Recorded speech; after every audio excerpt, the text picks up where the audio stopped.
Hello, and welcome to The Mind of a Therapist, a podcast where I interview psychotherapists and helping professionals and what they're passionate about in order to provide you with messages of encouragement and hope. I'm your host, Andrew Earle.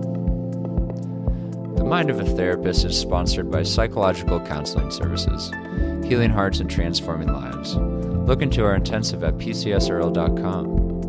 In today's interview, I interview my father and my grandfather. My dad, Dr. Marcus Earle, joined his father, Dr. Ralph Earle, at PCS in 1988 after obtaining his doctorate in marriage and family therapy. He is currently licensed in Arizona as a psychologist as well as a marriage and family therapist. He has spent most of his career developing the PCS intensive treatment program, training and mentoring other professionals, and working therapeutically with individuals, couples, and families. My grandpa, Dr. Ralph Earle. Dr. Earle is a noted family therapist, psychologist, author, and lecturer. He is past national president of the American Association for Marriage and Family Therapy and is an approved supervisor for the American Association of Sex Educators, Counselors, and Therapists. He is a national authority on sexual addiction with over 50 years' experience working with sexual problems and works extensively with sex offenders. Dr. Earle is an ordained minister and served on the board of directors of the Interfaith Sexual Trauma Institute of St. John University, Minneapolis. Lastly, he's the founder and president of Psychological Counseling Services in Scottsdale, Arizona. So without further ado, here's the interview with my dad and my grandpa.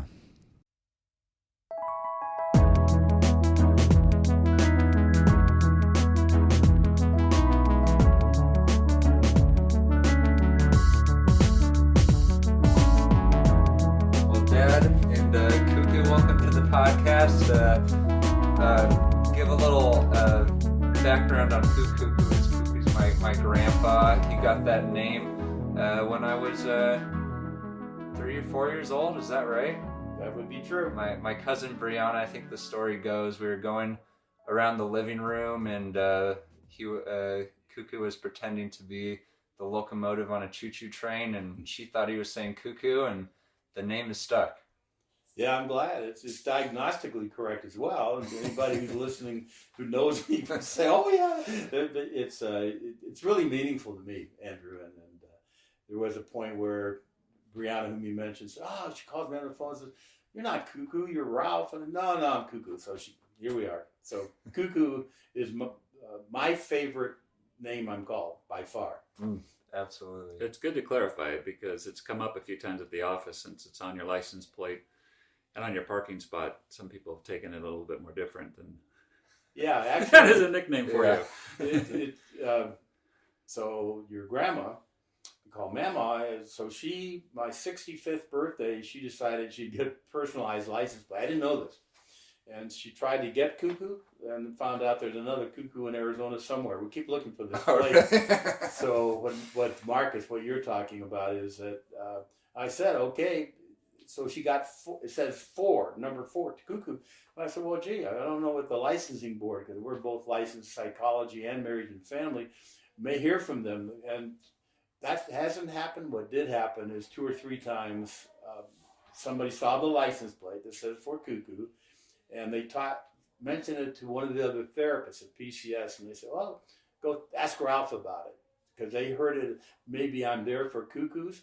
When they found out that I'm the cuckoo, they said, "Oh, that's really a cool story," and they didn't say, like I'm here to help Cuckoo. My being Cuckoo is okay.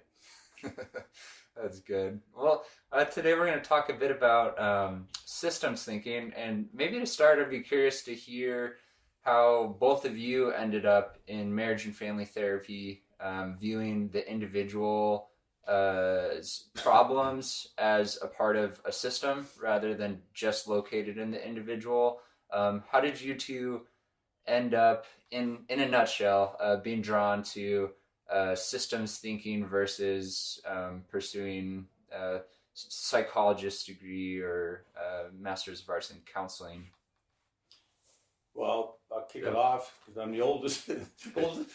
By the way, this is really meaningful to me because father, son, and then you as grandson, as you mentioned earlier, and and the fact that you are going to be with us for a while at PCS. I want to say that, and it just means so much. So here we are, systems oriented. Now, the way it started for me, anyway, is that I was an ordained minister, which I had the church for 12 years, and would work systemically as a pastor.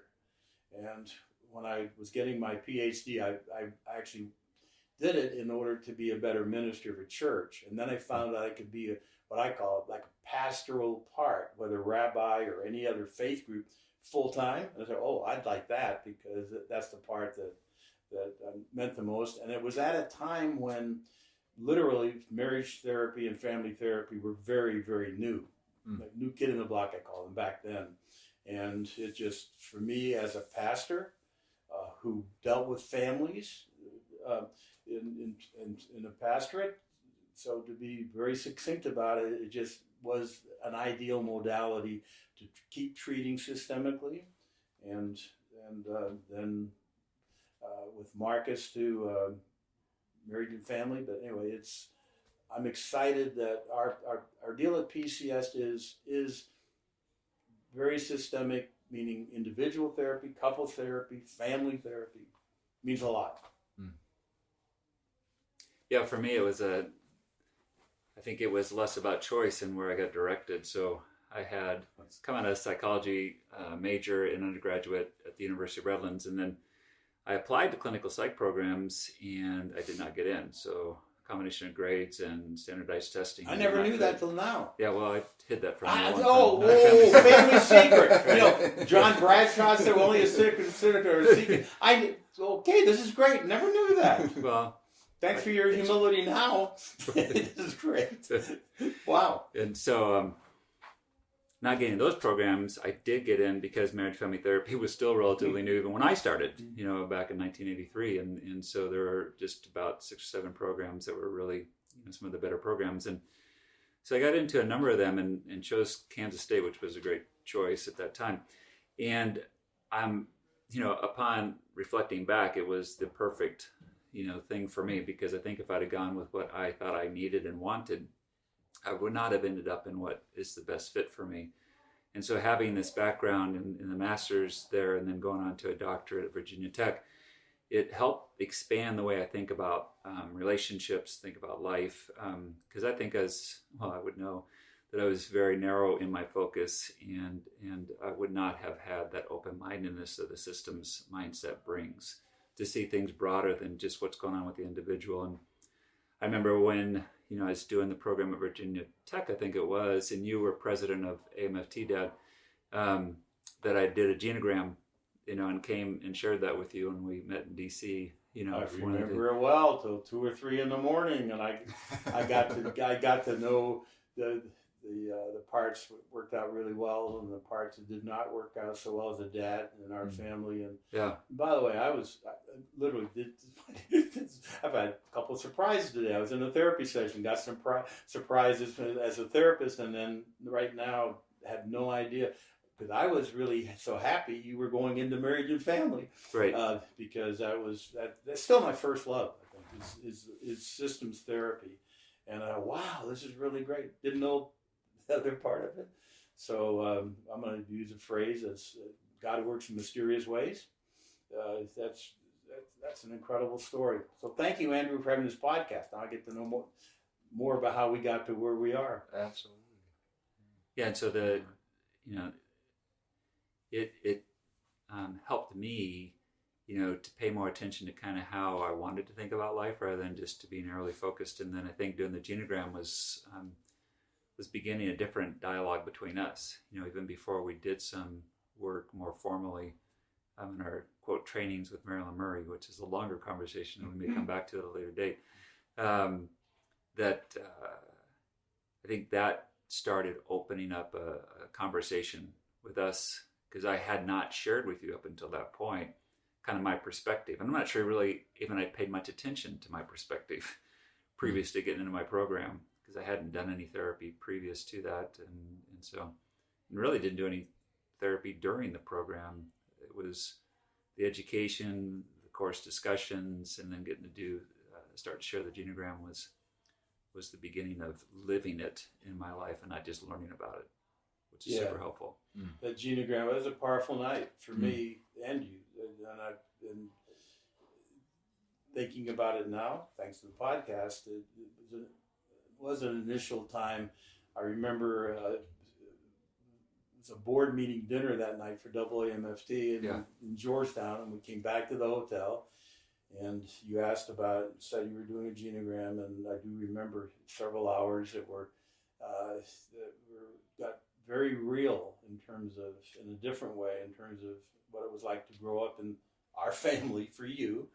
And I remember thinking that night, there was a colleague who was well known in psychology, marriage and family, who had asked her child in a program, please don't ever do a genogram, because everybody knows who that woman was. And I don't know if they did one or not, but for us, the journey that continues at our ages now, I'm 83 and you 59? 59. And you, Andrew? 29. Wow.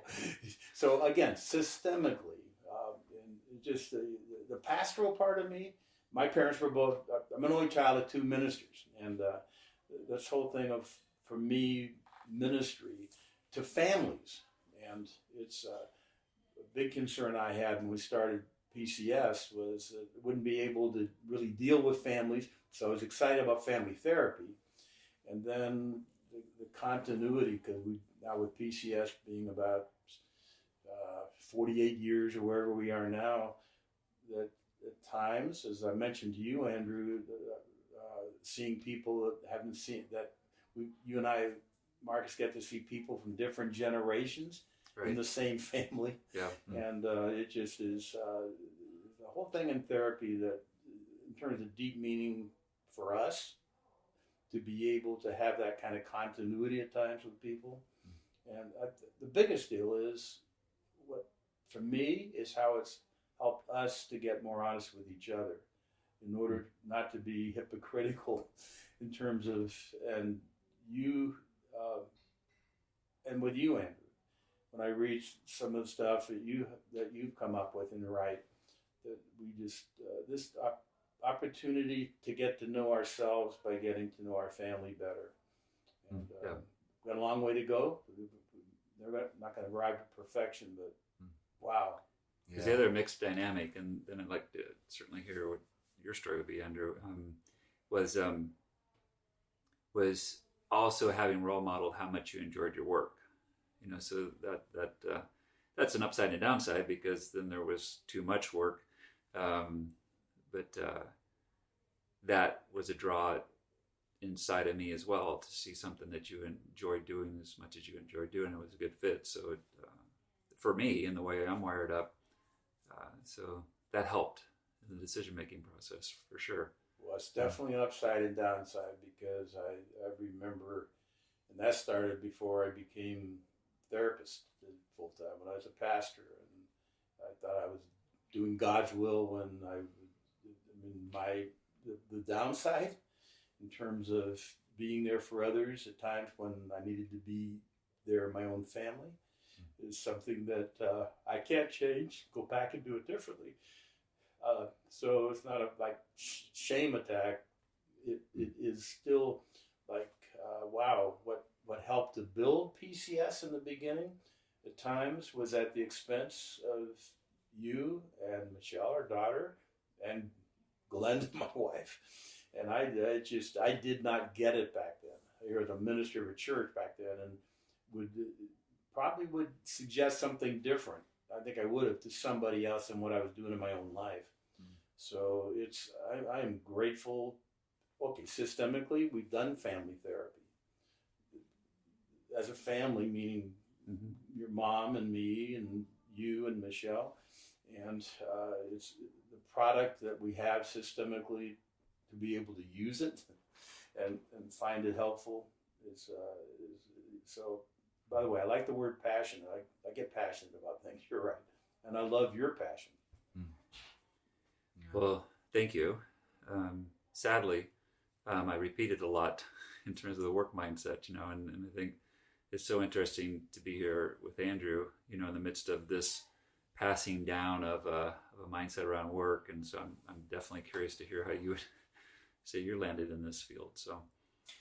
Yeah, I studied psychology in undergrad, and I took a marriage and family therapy course with Dr. Professor Lambert at APU, and he really knew Bowenian theory really well. He introduced me to the Gottmans, Froma Walsh, and I was really drawn to the work of Carl Rogers as well, and individual psychotherapy, but with my own personal experiences too, I call myself a bit of an environmentalist, and so when I look, and my wife Natalie has taught me so much in the realms of nutrition, and so you look at the bodily system there, physiology, but then also the intersects of agricultural systems, and also societal systems with socioeconomic status, and like the interplay of all of these variables. It's a way of thinking that I've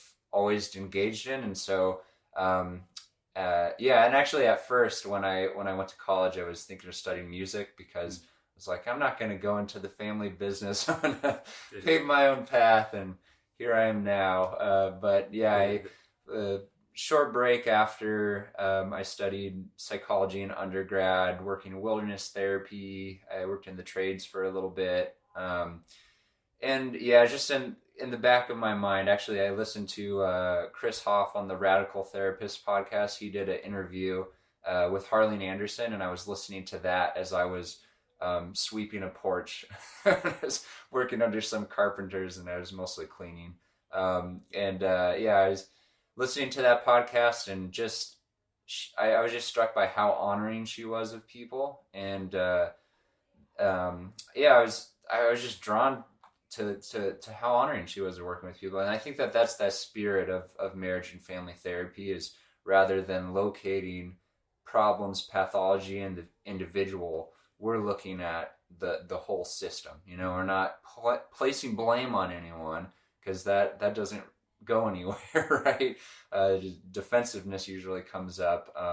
And so, yeah, I'm curious to ask you too, with, I think there's often with adolescents, for example, or with couples, parents will say, send the adolescent to therapy, fix my child, they're dealing with whatever it is, ADD, OCD, same with couples, go fix my partner. This partner has the problem. When someone's thinking in that way and they're coming to therapy, I'm curious how you two initiate conversations and work with in when there's that focus on the individual as a problem. How do you work with that couple or family to communicate or work in a way that shows that you're not focused on just fixing this one person, but we're focusing on how this family or couple is relating to each other? That's a great question. One thing I've told you, Marcus, is, and I think we've agreed, is that when it comes to clinical understanding, we're almost always on a very similar page when we talk it through. And it's now listening to you, Andrew, I'm so excited because it's how we can be mentors to each other. You mentor me, Andrew. I'm blessed that talks about your program, because I'm passionate about the marriage and family. And with you, Marcus, this whole thing, one of the questions that I like in terms of the shift from individual to couples, and in family therapy, I've recently come to the conclusion that couples therapy, if you think individual therapy, couples therapy, family therapy, that the dynamic of couples therapy has its own, is a really difficult, challenging area, and therefore very exciting to us at PCS. So a question that I like to ask people is, everybody, when I see a couple, is First thing I do, by the way, is I ask them to tell each other what they like about each other, love about each other. So what's called positive psychology now is something that we've always done at PCS, is wanting the people who are, maybe they're thinking about divorce or really upset with it, wherever they are, just literally tell each other what I like or love about you. Because when people do that, they come up with a base that may lead to what I call getting married in a new way, or it might lead to divorce. But it's a base of being positive about it. And then another deal is just asking people, what makes you tough to live with? I think everybody's tough to live with. I know I don't know it. I know I agree with that. I know I am. And my wife, Glenda, your grandmother would say that, would agree with that. She certainly agree I am, and she would agree she is. And just getting people to get candid about, as opposed to defensive. So being positive, and from that base, cutting through the defensive, what I call, one of my favorite words, the bullshit involved in terms of relationships, and saying, okay, if I'm going to be a good deal to be in a marriage, these are the changes I need to make, as opposed to the partner who will very quickly be glad to see all the changes.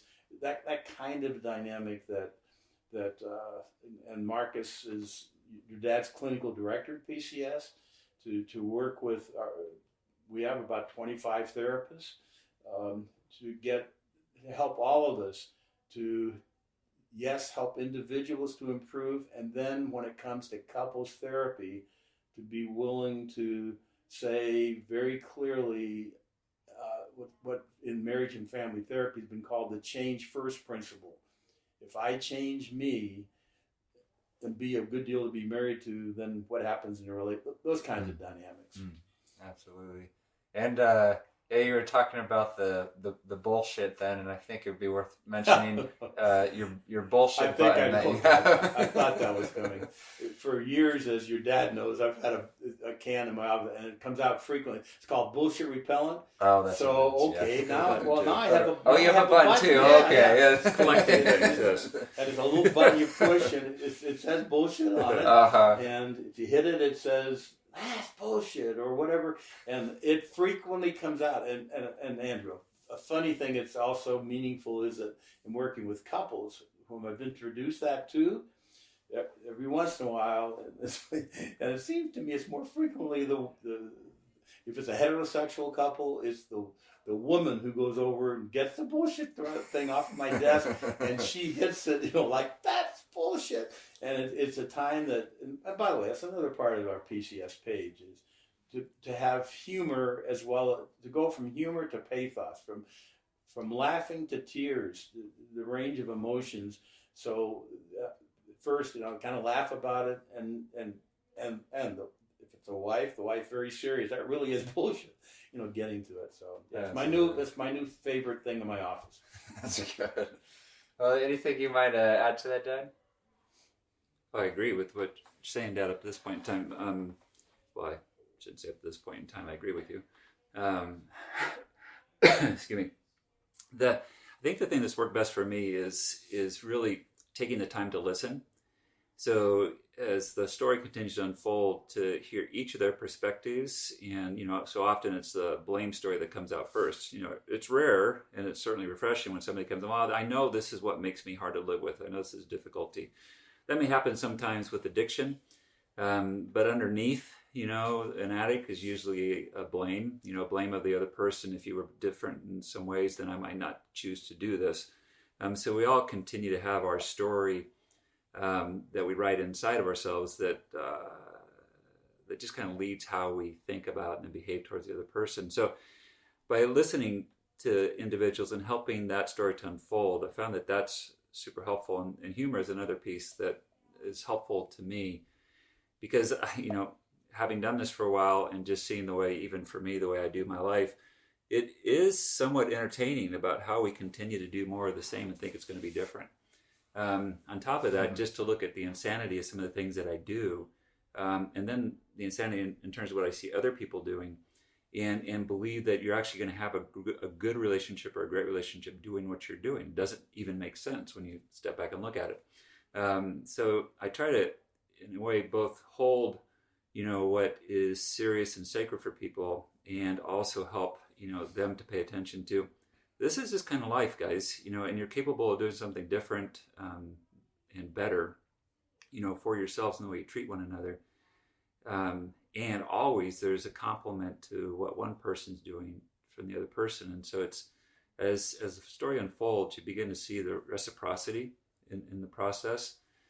And it's exciting now to see the different models starting to reflect some of this processing with the emotional focus therapy, and looking at how, we're so guarded and protected for, with a person who's probably the safest person, in our world. They're also the person that's most threatening to us. Mm. And that certainly plays out, I think, in so many relationships unconsciously.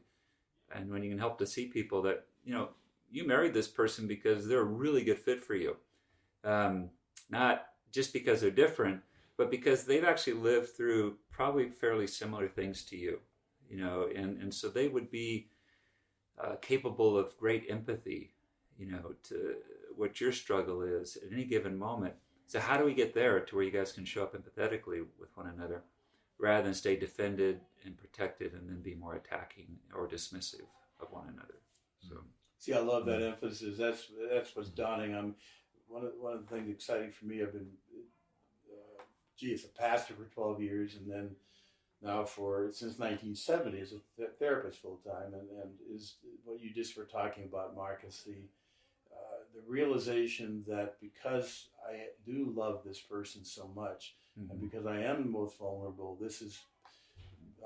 Scott Peck wrote a book, Life is Difficult, Marriage is Difficult, because emotions get triggered so quickly, more than most any other relationship. Mm. And therefore, the difficulty of like not getting into, if it weren't for you, we'd have a great marriage, or just it's understanding that's just being human to be defensive.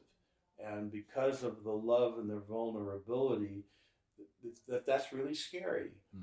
And I know working with our therapists, on the one hand, individual therapy you could like at times we see people where it's going great with both individuals, and get them into a couples therapy session, and it's like they're two different people, same people, mm-hmm. and because it's so scary to be that vulnerable. And it's I know that that's been true for me in my life, to be vulnerable and to stay vulnerable. So I think all of us who are married or in partners, significant others, to realize that goes with the territory, that because it's scary, it calls on maturity. I'm going to use that word, emotionally, and to stay emotionally regulated. The field you're going into and are already in, marriage and family, to me is just can't be beat. That's nothing I'm passionate about. I can't think of anything I'd rather do. I don't really miss church buildings or worrying about it. Sorry, those of you that are clergy out there. I don't miss having a board that as ministers. I'm very passionate about helping ministers because it's I think a very tough job.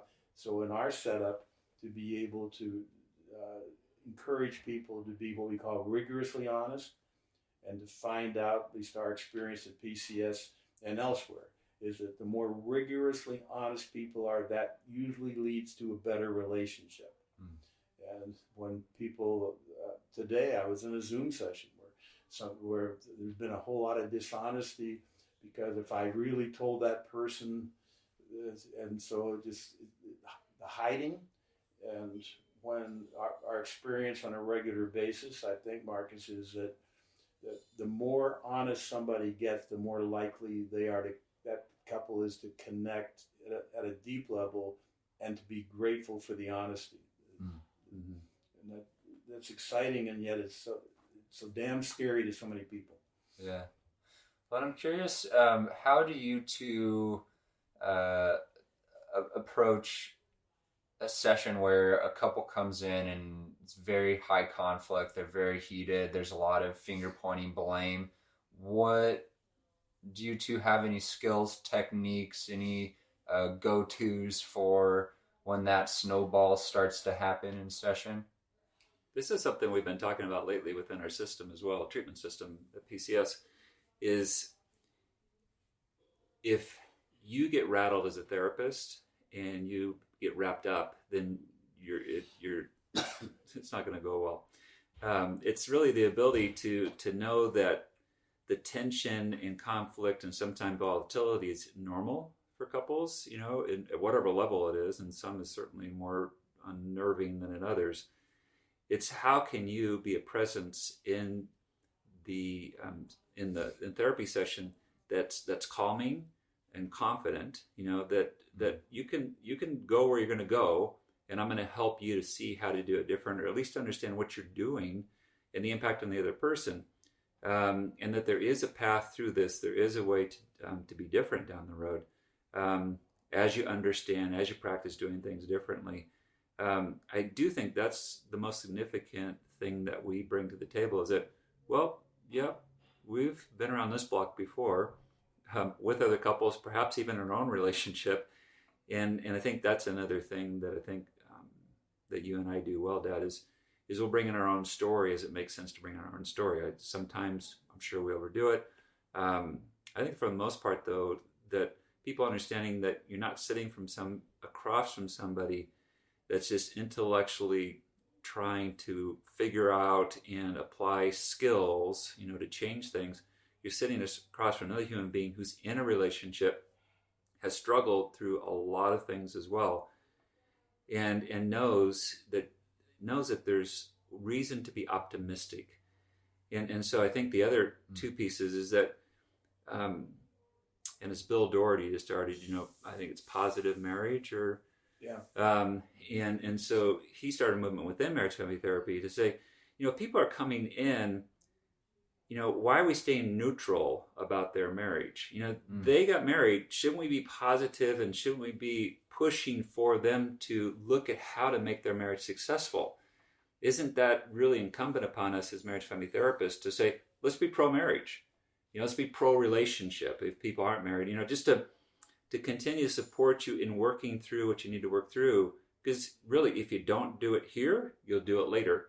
And so why not spend the time, the difficult work it takes to change things now, rather than wait to do it in another relationship? It's unfortunate that people that won't step into the, making the kind of changes now that's going to help them going forward, only to realize in another relationship, oh, here it is again. That must be me. The way I behave and then what I'm drawn to, that creates the same dynamic. So that's, I don't know what you would add. Well, I agree. One of the things that I've realized over the years, like that the being positive and being pro-marriage has been PCS from the very beginning. Yeah. And Bill Doherty, a guy that I respect a lot, and friend, it was, I think, a lot of in the field, there wasn't as much pro working out things, and it's like, oh, you kind of take it or leave it. Whereas I think our value system at PCS from the very beginning has been pro working out things, not staying in a bad marriage, but trying, as I see at PCS, wanting to have people, and we talk a lot about this, Marcus, is not get divorced for the wrong reasons. Because most divorces, and Bill Doherty would say that, most divorces are for the wrong reasons. Maybe one of the things we always teach, how to communicate better and basic things. So if communicating better leads to a divorce, if that's what happened, divorce makes sense. Then there's another term that a couple of things that we've come on to recently at PCS. One is a term that David Augsburger, who just retired at Fuller in the psychology department, did his dissertation the same time I did mine in family therapy. His was called care fronting.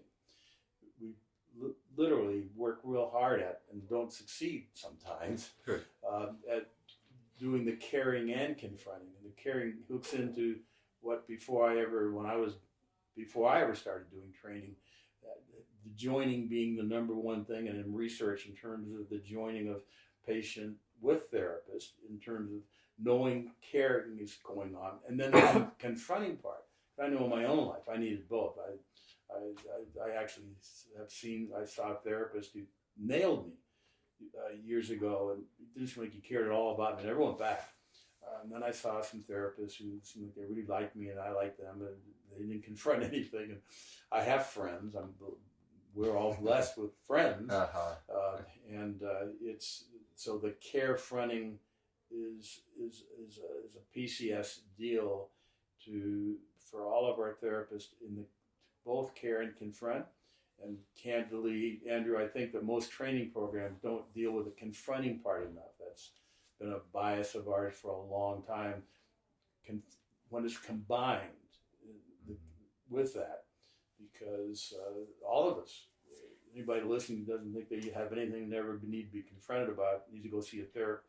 Maybe if they're married, ask their spouse and check that out. Find out differently. But this page that I really appreciate so much, Mark, because you've been with us for 30, how many years? 32. So. Okay, that is my experience with your dad, is that when, again, being redundant, that when we sit down and talk about issues, we come to an agreement, and usually pretty much on the same page. That means a lot. And so the page of, nobody's ever said that I'm too great a listener. That's the part I work on the most, is to listen. And I know that when I was in therapy, that's what meant the most to me, is when I was listened to. So agree with that, Marcus. Yeah. And you're really good at that. Yeah, thank you.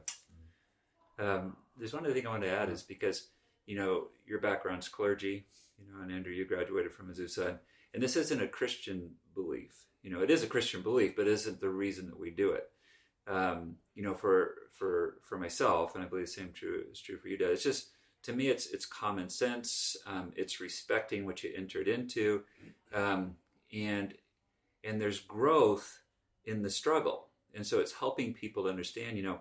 The struggle is meant to be there. It isn't something that's avoidable.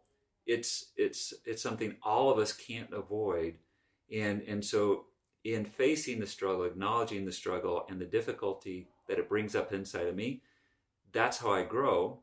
And as I grow, then I'm going to do things differently relationally, and hopefully I'm married to somebody or in relationship with somebody that has the same mindset, who's willing to engage in that way and to do the hard work to get to a better place. To me, that's just a common sense perspective relationally, rather than just a Christian value. It's a value, but it's one that I think is also based upon spirituality. I think our spiritual growth comes through struggle as well. So things line up for me that way, and I think that our system functions that way largely. Yeah, this has been a big deal from the beginning of PCS. It's huge. What you just said, I'm really glad you said that. I mean, I've literally always told people I'm way more comfortable actually with agnostics and atheists than I do fundamentalists of any faith, including especially Christian, because I grew up in a very conservative, more rigid environment, and I love what you're saying. And so in our office, I have a Buddha, I have a rabbi, like different things, because it's very interfaith and comfortable with people who don't have a faith. It's for me, I love this ministry, what I call ministry, that is not trying to get people to believe a certain way, but to open up and be candid and find out the golden rule. We use what it means to be listened to and to listen. And PCS, I've been there the longest. What I view PCS, and Marcus, you and I have always been on this same page, is that when people have absolute integrity and are vulnerable, and what I call being, I love your word spiritual. That word means a whole lot more to me than religion, and find out on a regular basis that's true for most people we see. When I start thinking about it, patients they can have in common that being spiritual, when it means being connected to the universe, to nature, whatever it is, as opposed to I've got all the answers, and And in couples therapy, if one person thinks I got all the answers and you got different answers, you're wrong. It's no secret how divisive some religion can be. So I love that emphasis of trying to transcend that. I'd be curious to hear more about that care-fronting posture that you two are talking about. Maybe would either of you mind giving an example of? I mean, yeah, I think like you were saying, Cuckoo, in our field, it's like most people go in for the care, right? You know, they've had powerful experiences of someone listening to them, and I think that there probably is this place for that confronting posture within that context of care. And yeah, maybe you two could give an example of a time where you confront personal or professional life where it really made sense and had positive effects in a person's life. You know, you brought up working with families and teens earlier, and I think the most difficult part of working with teenagers is their parents. You know, or the parents. The parents are the ones that tend to create barriers to intimacy, and I think make it a lot tougher for young people to grow into who they're becoming. You know, and I think parents function from a lot of fear, get reactive, and so there's been a number of times where, you know, a parent has come down on a young person and either said something that would be dismissive or shaming, and I'll jump in. I say, really, what you just did, you know, I'm just curious to hear from your young person. I'm going to tell you right now, if I was listening to you, I would shut down. I'd get angry, and there'd be other words that I'd use about you in that moment. So if that's how you want to be viewed by a young person, keep doing what you're doing. But if you want to show them value, there's probably a different way to communicate. And first and foremost, if you started listening to what their perspective is first, things are going to shift. So the willingness to jump in and take a corrective stance, if you will, I think is helpful. Now, I can also say that I've blown that in a number of times too, where I've been too aggressive, and you know, sometimes the young person will go, "What'd you just do?" You know, they say, "It's not what I'm thinking. That's not what I'm feeling." I go, "Sorry, I misspoke." You know, so there's no perfection in this work. That'd be putting it mildly. Right. I do think it's helpful to role model. It's okay to jump into a difficult conversation, you know, and take on what's happening right in the moment, and be willing to speak truthfully and honestly about what's occurring rather than kind of dancing around. And I think for me, that's what the care fronting is about, the confronting part. Yeah, just a quickie is religion. Passionate about religion and spirituality because, again, both my parents ministers, and I am an ordained minister. I've stayed ordained.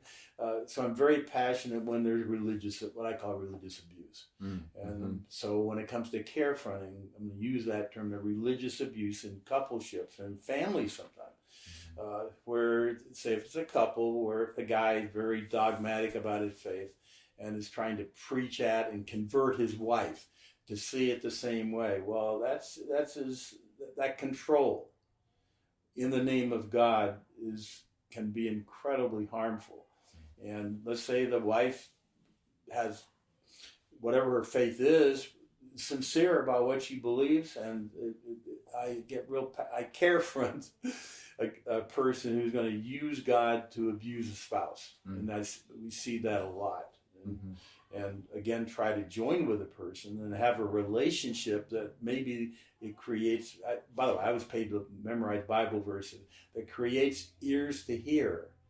It doesn't create ears to hear to be a bully in the name of God. So you can tell I'm passionate about it. So care fronting, that's something that I believe all of us at PCS would take that on when somebody's going to be a bully in the name of God.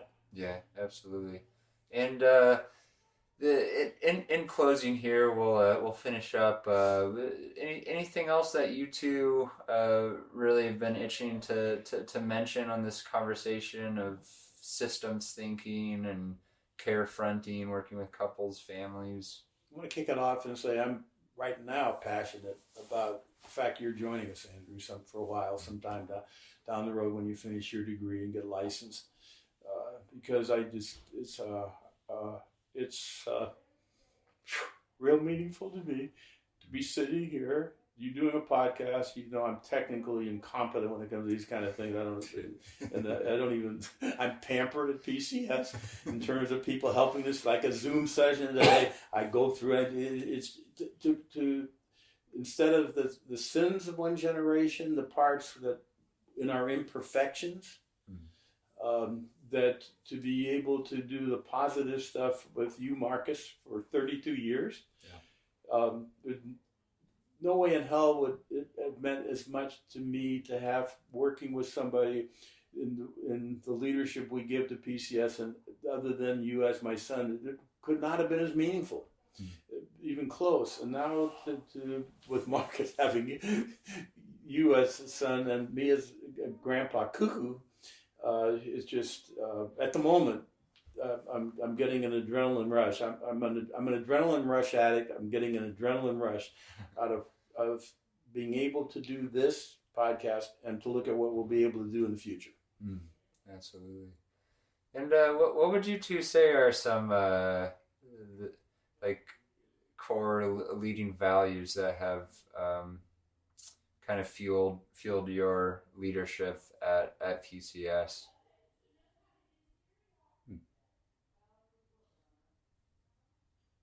You're looking at me, Dad. So I think it's valuing people. I think that's a core piece. Is it's not only clients, it's colleagues. I've had to work at valuing myself more, so be consistent and congruent. And so there's been more growth in that way. I think in the same way, honesty's important. Integrity. I think those two are hand in hand. Not things, again, that I've always done well personally with. So I've probably held on to them more about externally than to do them internally. And I think also improvement in that area over the years. Those are big deals. I think there's also a value for being compassionate and understanding, that things are difficult. So that may sound contradictory with some of the things I've said. I think that's the balance, with being, carefronting, confronting is also holding compassion, in moments. So letting things slow down and letting a moment be what it is, and also helping people to turn towards themselves and to recognize, that I'm a person of value, no matter what I've done, that doesn't take away from me being a human being who deserves to be cared about. So those things. Yeah, I agree with that. Carl Rogers, book on becoming a person. Just it's my journey, 83, and the evolution of myself, the evolution of PCS, evolution with you two in terms of not arriving, the journey itself, and being people who have helped me. A guy, Paul Tillich, and I've talked to you, Andrew, about, and you've heard about Marcus. It still means a lot to me in terms of accepting myself, not certainly changing stuff that I keep changing, and in my own life, and for PCS, we use the term a lot at PCS. Anybody who's been to PCS, and in terms of victim empathy or victim posturing, to try to personally as well as help others to increase the victim empathy and decrease the victim posturing. Sometimes Mama, so my wife Glenda, there's an Eeyore part of me. In fact, I got a picture of Eeyore at home. I'm going to get a crystal thing about Eeyore, the poor me if it, okay, so when it comes to marriage, if poor me if it weren't for whatever, to cut through that kind of thing, and it's just being able to be on a journey with others as opposed to we are the teachers. You do this, to be involved with patients who know that, and we share. We're on the same journey, and to identify with the struggles called life, called marriage. Those things are, again, I just cannot think of any. I'm biased, but you can't think of any job description better than to be on a journey with others and in that struggle together, trying to be helpful to each other. No, that's good. Yeah. What I'm most interested in right now is that we don't have time is to hear what it's been like for you sitting with the two of us talking. So I'm looking forward to the after discussion.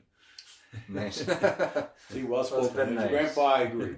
It's been good. Well, thank you too for being on the podcast, Thanks, and Andrew. look forward to another conversation down the line. Well, thanks for being the catalyst. Make it happen.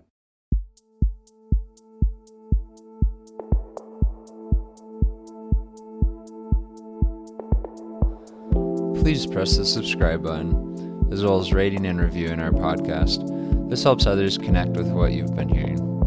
If you have any questions, please contact us at themindofatherapist@gmail.com. These questions will be kept anonymous. I want to thank Eric Price for the wonderful music you hear in this podcast. Additionally, this podcast was created to provide accurate and authoritative information on the subject matter. Although we are interviewing licensed therapists, they are not your therapists. This podcast is not intended to serve as direct medical advice and should not be used as a substitute for direct professional help. It is given with understanding that neither the host, publisher, guests, or PCS are rendering legal, clinical, or other professional information. If you need a professional, we encourage you to find one. Visit Psychology today to connect with a licensed clinician near you.